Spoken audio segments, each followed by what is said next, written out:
पाठ 5 जनवरी 27 से लेके फरवरी 2 के लिए। शीर्षक है एक अजनबी देश में प्रभु के गीत गाना। साबत अपराह्न जनवरी 27 के लिए।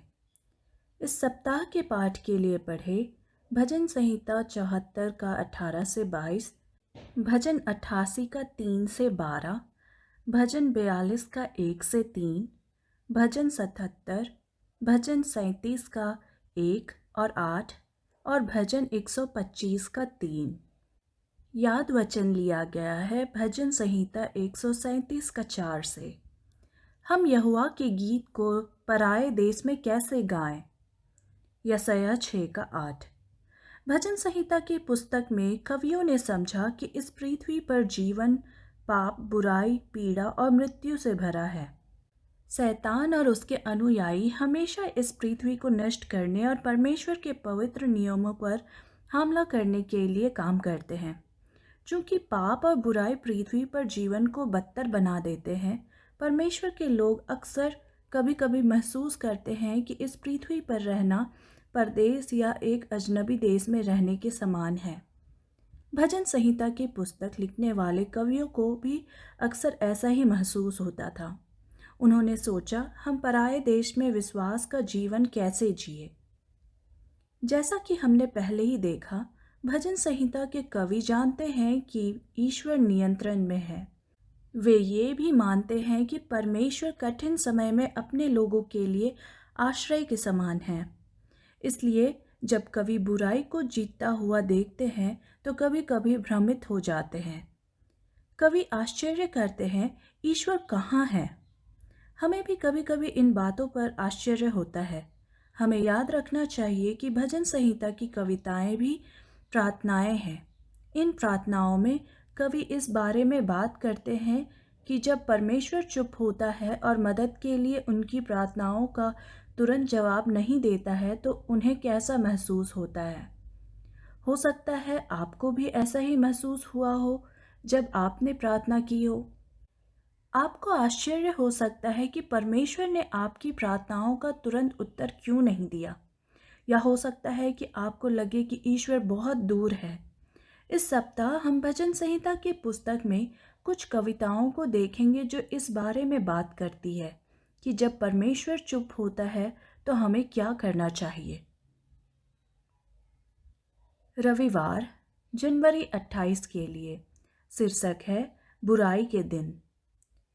भजन संहिता 74 का 18 से 22, भजन 74 का 18 से 22 और भजन 79 का 5 से 13 पढ़े।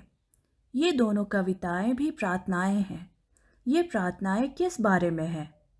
कवि परमेश्वर से क्या करने को कह रहा है? भजनकार अच्छाई और बुराई के बीच के युद्ध को समझना चाहता है। भजनकार का कहना है कि इस युद्ध के दौरान परमेश्वर धैर्यवान, बुद्धिमान और शक्तिशाली है। भजन संहिता की पुस्तक में जब भी कवि बुराई के बारे में बात करते हैं तो वे यह भी बात करते हैं कि परमेश्वर इस समस्या का समाधान कैसे करेगा। जब परमेश्वर के शत्रु यरूशलेम और मंदिर को नष्ट कर देते हैं तो कवि परेशान हो जाते हैं। उन्हें चिंता है कि दूसरे देशों के लोग ईश्वर को कमज़ोर समझेंगे और फिर उसका अपमान करेंगे। इस्राएल के लोग परमेश्वर का विशेष खजाना है। परमेश्वर ने उन्हें अपना वादा दिया। व्यवस्था विवरण 4 का 32 से 38 और व्यवस्था विवरण 32 का 8 और 9। इस्राएल जीवित प्रमाण है कि ईश्वर अपना वादा निभाएगा। बाइबल के समय में इस्राएल से किया गया परमेश्वर का वादा हमारे लिए भी अंत समय का वादा है। हम भी परमेश्वर का विशेष खजाना है। भविष्य में सभी लोग प्रभु को प्रणाम करेंगे। हर उम्र के लोग उसकी सेवा करेंगे। ये वादे कवियों के लिए अनमोल है। इसलिए जब विदेशी सेनाएं इस्राएल में जबरन प्रवेश करती है तो वे परेशान हो जाते हैं। ये सेनाएं हर उस चीज़ के लिए खतरा है जिसका वादा परमेश्वर ने अपने लोगों से किया था। भजनकार जानता है कि इस्राएल के पाप ईश्वर के साथ उसके रिश्ते को नुकसान पहुंचाते हैं। उसके पूर्वजों के पापों के कारण उनकी भूमि और उसके बच्चों पर शाप आया। भजन संहिता 79 का 8 और 9। अब केवल परमेश्वर ही अपने लोगों को बचा सकता है। कवि कहता है कि प्रभु हमारा परमेश्वर और उद्धार करता है। भजन 79 का 9। प्रभु के लिए ये नाम हमें दिखाते हैं कि वह अपना वादा निभाएगा। भजन 79 का 9। भजनकारों के लिए परमेश्वर की आशीष इज़राइल से अधिक महत्वपूर्ण क्या है? कुछ भी नहीं। भजन 79 में भजनकार चाहता है कि सभी लोग ईश्वर का सम्मान करें और उसकी स्तुति करें। भजन 79 का 9। भजनकार चाहता है कि ईश्वर उन देशों को दंडित करे जिन्होंने इज़राइल को हानि पहुंचाई। यदि परमेश्वर इन लोगों को दंड देता है तो वे जान लेंगे कि परमेश्वर शक्तिशाली है। भजन संहिता 74 का 18 से 23, भजन 83 का 16 से 18 और भजन 106 का 47। जब परमेश्वर अपने लोगों को बचाएगा तो उसके नाम का सम्मान और प्रशंसा की जाएगी। आज हमारे पाप भी हमें कष्ट देते हैं। हमारे पाप भी परमेश्वर को ठेस पहुंचाते हैं और दूसरे लोगों को उसका अपमान करने का कारण बनते हैं। मसीहियों के बुरे व्यवहार के कारण कितने लोगों ने ईश्वर को अस्वीकार कर दिया है। परमेश्वर का सम्मान और यीशु का सम्मान उसके लोगों के पवित्र जीवन में देखा जाएगा। Ellen G White, the desire of ages priest 671। इस महत्वपूर्ण आध्यात्मिक सत्य का आपके लिए क्या अर्थ है? इसमें आपके जीने का तरीका कैसे बदलना चाहिए? सोमवार जनवरी 29 के लिए शीर्षक है, मैं मरने के लिए तैयार हूँ। भजन 88 का 3 से 12। पढ़े भजन 41 का 1 से 4, भजन 88 का 3 से 12 और भजन 102 का 3 से 5, 11, 23 और 24। ये कविताएं किन अनुभवों के बारे में बात करती है? क्या आपको भी ऐसा महसूस हुआ है? भजन 41, भजन 88 और भजन 102 प्रार्थनाएं हैं। कवि ईश्वर से प्रार्थना करते हैं कि वे उन्हें बीमारी और मृत्यु से बचाए। ये कविताएं हमें यह याद रखने में मदद करती है कि परमेश्वर के बच्चों को जीवन में अक्सर कठिन अनुभव होते हैं। परमेश्वर के बच्चे पीड़ित हो सकते हैं और बीमार पड़ सकते हैं। भजनकार अपने अपने दुख दर्द की बात करते हैं। उनके पास कोई ताकत नहीं है। वे घास की तरह ही सूख जाते हैं। उन्हें ऐसा महसूस होता है मानो कि वे मरने वाले हैं और कब्र में लेट रहे हैं। इनके मित्र इनसे दूर रहते हैं। एक भजनकार कहता है, मेरे दुख के कारण मेरा वजन इतना कम हो रहा है कि मेरी त्वचा मेरी हड्डियों से लटक रही है। भजन 102 का 5। भजन संहिता की पुस्तक में कई भजनकारों का मानना है कि इस्राएल को परेशानी का सामना करना पड़ता है क्योंकि उन्होंने परमेश्वर की आज्ञा मानने से इनकार कर दिया है। भजनकार समझते हैं कि पाप के कारण लोग बीमार हो सकते हैं, इसलिए वे परमेश्वर से क्षमा मांगने की आवश्यकता के बारे में बात करते हैं ताकि परमेश्वर उन्हें चंगा कर सके। भजन 41 का 3 और 4। कभी कभी हमने ऐसा कुछ नहीं किया जो हमारे दुख का कारण बने। भजन 88 और भजन 102 इस बारे में बात करते हैं कि परमेश्वर के लोग कैसे पीड़ित होते हैं क्योंकि हम पाप से भरी पृथ्वी पर रहते हैं। तो दुख जीवन का हिस्सा है। इस विचार को कई लोगों के लिए स्वीकार करना और समझना कठिन है। भजन 88 में भजनकार शिकायत करता है कि परमेश्वर उसके दुख का कारण है। भजन 88 का 6 और 8। क्या आप देखते हैं कि भजनकार की शिकायत विश्वास से भरी है? यदि परमेश्वर ने भजनकार को मुसीबत झेलने की अनुमति दी तो वह अपने बच्चे को इससे बचा भी सकता है। जब भजनकार को लगता है कि वह मरने वाला है तो वह परमेश्वर के प्यार और देखभाल को याद करता है। भजन 88 का 10 से 12। हाँ, भजनकार का मानना है कि परमेश्वर उसे दंड देता है। उसी समय भजनकार परमेश्वर को मजबूती से पकड़ लेता है। भजनकार जानता है कि परमेश्वर उससे प्रेम करता है और केवल वही उसे बचा सकता है।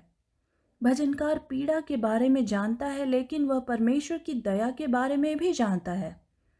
भजन 88 हमें दिखाता है कि जीवन में जो कुछ भी होता है उसका नियंत्रण परमेश्वर के पास है। परमेश्वर दुख की अनुमति दे सकता है, वह अपने बच्चों को इससे बचा भी सकता है। हमारे साथ होने वाली हर चीज़ पर उसका नियंत्रण हमारे दिलों को आशा से भर देना चाहिए। क्रूस पर यीशु के बारे में सोचें और पाप के कारण उसे क्या कष्ट सहना पड़ा। परमेश्वर पिता ने यीशु के व्यक्तित्व में यीशु के साथ कष्ट सहा। उन्हें हम में से किसी भी अधिक बुरा सहना पड़ा। यह विचार हमें कष्ट के समय में विश्वास बनाए रखने में कैसे मदद कर सकता है। मंगलवार, जनवरी 30 के लिए शीर्षक है परमेश्वर कहाँ है। भजन 42 का 1 से 3 पढ़े। भजन 42 का 1 से 3, भजन 63 का 1, भजन 69 का 1 से 3, भजन 102 का 1 से 7। भजनकार को अत्यधिक पीड़ा किस बात से होती है? भजनकार को व्यक्तिगत कष्ट झेलना पड़ता है। इससे भी बुरी बात यह है कि उसे डर है कि परमेश्वर बहुत दूर है। यह भय भजनकार को उसके सभी व्यक्तिगत कष्टों में से सबसे अधिक व्यथित करता है। भजनकार यह समझाने के लिए वह कैसा महसूस करता है, कई शब्द चित्रों का उपयोग करता है। वह अपनी चिंता की तुलना बिना पानी वाले देश में प्यास लगने से करता है। भजन 42 का 1 से 3 और भजन 63 का 1। परमेश्वर के बारे में भजनकार की चिंता उसे मरने के लिए इतना बीमार महसूस कराती है। भजन 102 का 2 से 4। भजनकार अपनी तुलना अकेले पक्षियों से करता है। मैं जंगल में धनेश के समान हो गया हूँ। मैं उजड़े स्थानों के उल्लू समान बन गया हूँ। मैं पड़ा पड़ा जागता रहता हूँ और गौरे समान हो गया हूँ, जो छत के ऊपर अकेले बैठता है। भजन 102 का 6 और 7।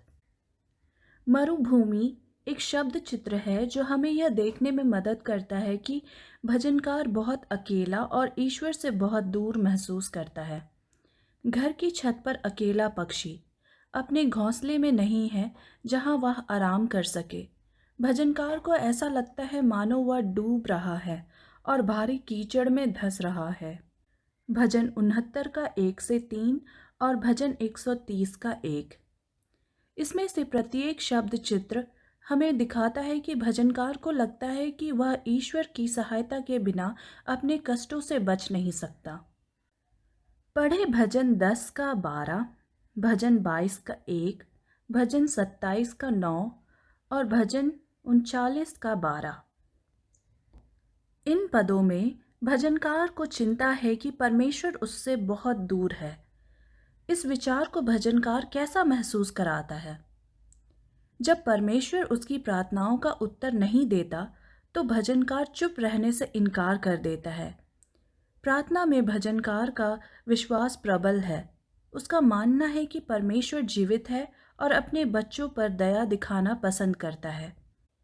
भजनकार का मानना है कि ईश्वर है, तब भी जब वह कुछ नहीं कहता।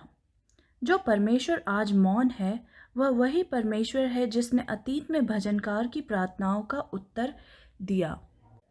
तो भजनकार का मानना है कि परमेश्वर अब उसकी प्रार्थना सुनता है। जब परमेश्वर भजनकार की प्रार्थनाओं का तुरंत उत्तर नहीं देता तो भजनकार अपने हृदय और जीवन पर दृष्टि डालता है। वह अपने पापों को स्वीकार करता है, वह प्रार्थना करता रहता है और परमेश्वर को अपनी ज़रूरतें बताता है।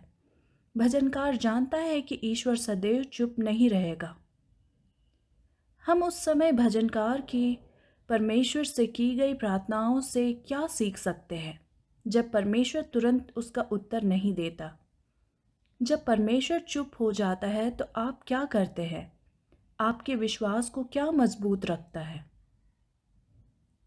बुधवार, जनवरी 31 के लिए शीर्षक है क्या परमेश्वर का वादा विफल हो गया है? भजन 77। भजन 77 में भजनकार को क्या अनुभव हो रहा है? भजन 77 में भजनकार मदद के लिए प्रार्थना से शुरुआत करता है। अतीत के बारे में भजनकार की यादें दर्दनाक है। भजन 77 का 1 से 6। भजनकार ऐसी किसी भी आशा से इनकार करता है जो परमेश्वर से नहीं आती। भजनकार की ये यादें उसे बहुत दुखी करती है। वह जितना अतीत को याद करता है उतना ही बुरा महसूस करता है। हे परमेश्वर, मैंने तुझे स्मरण किया और मैं कराह उठा, मतलब दुख से विलाप किया। भजन संहिता 77 का 3। विलाप के लिए इब्रानी शब्द हमा है। भजन संहिता की पुस्तक में भजनकारों ने तूफान के दौरान समुद्र उग्र और अंधकारमय हो जाते हैं के बारे में बात करने के लिए हम्मा का उपयोग किया। भजन 46 का 3। भजन 77 में कवि को लगता है कि उसके पास कोई आराम या शांति नहीं है। परमेश्वर के बारे में भजनकार की स्मृति उसे इतना परेशान कैसे कर सकती है? जब हम भजनकार द्वारा पूछे गए प्रश्नों को देखते हैं तो हमें पता चलता है कि वह इतना दुखी क्यों महसूस करता है। भजन 77 का 7 से 9। कवि आश्चर्य करता है, क्या परमेश्वर बदल गया है? क्या वह अपना वादा निभाएगा? क्या उसने अपनी ताकत खो दी है? क्या वह अब शक्तिशाली नहीं है? अतीत में परमेश्वर ने भजनकार को बचाया था, लेकिन अब परमेश्वर उसकी प्रार्थनाओं का जवाब नहीं दे रहा है। अतः भजनकार को लगता है कि वह बिल्कुल अकेला है। यदि परमेश्वर बदल गया है तो भजनकार को कोई आशा नहीं है। भजनकार इस मिथ्या विचार पर विश्वास करने से इनकार करता है। इस बीच भजनकार को नींद नहीं आती। प्रभु उसे जगाए रखता है। भजन 77 का 4। भजनकार की नींद की समस्याएं हमें अन्य लोगों के बारे में बाइबल की अन्य कहानियां याद करने में मदद करती है जिन्हें सोने में परेशानी होती थी। परमेश्वर ने अपने उद्धार की योजना को क्रियान्वित करने के लिए उसकी नींद की समस्याओं का उपयोग किया। उत्पत्ति 41 का 1 से 8, एस्तर 6 का 1, दानियल 2 का 1 से 3। जब भजनकार रात में जागता है तो उसे याद आता है कि कैसे परमेश्वर ने अतीत में अपने लोगों को बचाया था। जब भजनकार याद करता है तो वह परमेश्वर की और अधिक सेवा करना चाहता है। भजन 77 का 5 और 10। अंत में परमेश्वर भजनकार को उत्तर देता है। परमेश्वर का उत्तर इस स्पष्टीकरण से भरा नहीं है कि भजनकार अब क्यों पीड़ित है। परमेश्वर भजनकार को उस पर भरोसा बनाए रखने का कारण देता है। अब भजनकार को विश्वास के साथ प्रभु की प्रतीक्षा करने के लिए प्रोत्साहित किया जाता है। भजनकार जानता है कि वह परमेश्वर वही परमेश्वर है जिसने इस्राएल के अतीत में चमत्कार किए थे। भजन 77 का 11 से 18। भजनकार जानता है कि परमेश्वर के लोग अक्सर उससे उनके लिए काम करते हुए नहीं देख सकते। तेरा मार्ग समुद्र में है और तेरा रास्ता गहरे जल में हुआ है और तेरे पाँव के चिन्ह मालूम नहीं होते। भजन 77 का 19। पिछले समय के बारे में सोचे जब परमेश्वर ने आपके जीवन में कार्य किया था।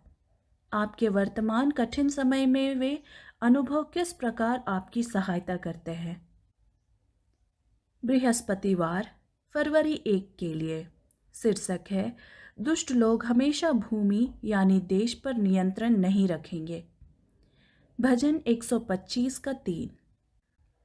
भजन 37 का 1 और 8, भजन 49 का 5 से 7, भजन 94 का 3 से 7 और भजन 125 का 3। ये कविताएं किस समस्या की बात कर रही है? भजन 37, भजन 49, भजन 94 और भजन 125 में भजनकार बुरे लोगों के बारे में बात करता है। भजनकार को उनकी सफलता समझने में परेशानी होती है। वे परमेश्वर के प्रति अपनी नफरत को छिपाते नहीं हैं। वे दूसरे लोगों को ठेस पहुंचाते हैं और उन्हें खेद नहीं होता। हमें बताया गया है कि दुष्ट लोग हमेशा भूमि पर कब्जा नहीं करेंगे। भजन 125 का 3। हमें बताया गया है कि परमेश्वर का राज्य सदैव बना रहेगा। भजन 45 का 6। लेकिन कभी कभी हम सोच सकते हैं कि बुरे लोग जीत रहे हैं और जीवन का आनंद ले रहे हैं। इसलिए हम शायद अपना विश्वास त्यागना चाहते हैं और पाप के जीवन में दुष्टों के साथ शामिल होना चाहते हैं। कठिन समय के दौरान भजनकार को क्या मदद मिलती है? उत्तर के लिए भजन 73 का 1 से 20 और 27 पढ़े। उन लोगों का क्या होता है जो परमेश्वर पर भरोसा नहीं करते? पहला पत्रस 1 का 17 भी पढ़े। जब भजनकार ने अपने आसपास की बुराई को देखा तो उसे परमेश्वर पर संदेह होने लगा। भजनकार ने देखा कि दुष्ट लोगों को बहुत सफलता मिली। उनकी सफलता ने कवि को परमेश्वर की योजना पर संदेह करने पर मजबूर कर दिया।